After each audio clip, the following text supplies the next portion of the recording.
my name is Johan Risch, and welcome to this demo where I will show you how to interactively define queries and run them on edge devices connected to your SC Studio instance in the cloud using the Stream Analyze platform.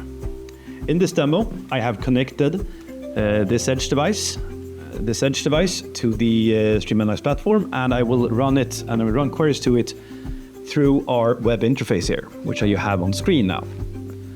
The first thing we're going to do is ask the device a name. So we're running a query on the edge, asking it for the peer ID, which is edge, and this is this one. The next part will be looking at the raw data from the edge device or from the accelerometer. So we will run the query signal stream accelerometer. And given this, we give a raw data stream of the X, Y, and Z readings of the accelerometer. So if you see me here, holding the phone still, and if I start shaking, and then we get the shakes. And if I stop, it goes down there. So this is the real-time data going from my phone up to the cloud and then back down to my web browser here to view it in real time. This demo, we have prepared a model, so we are going to call this a vision demo. So I'm going to deploy this model, and it will install it on the edge device. And now that it is installed, I can then run the model. And this will start by just giving us an alarm. So when the device is not shaking, we have a 0 on the screen here.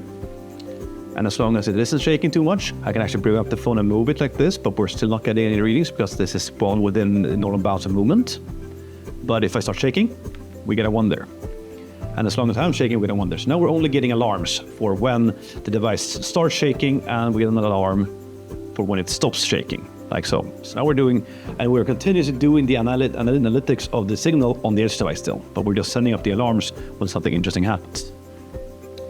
In this model, we also have a kind of pricing model, which takes the amount of shaking and adds a price to it. So we can change the model on the edge device. And now we can see the price per usage. And if I start shaking the device again, you'll see that it goes up quite high, steep. So we get a lot of cost per second. And if I stop shaking, it goes down and becomes quite low again there. So this is a simple pricing model you can use for this. One thing you can do as well, then, as I said in this first thing with the alarm model, you just get the alarm. But what if you want to have something more than the alarm? You might want to see like the data that caused the alarm to happen, for instance. That is easily done because in a model you can easily change what type of data you want to send out in the query. And we can just change to a shake model here, where essentially if we're not shaking, we're not getting any data.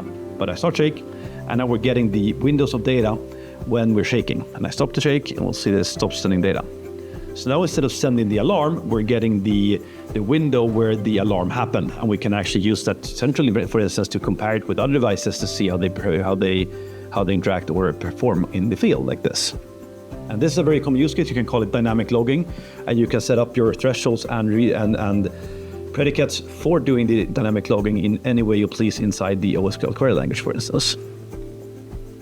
And that's all for this demo. Thank you.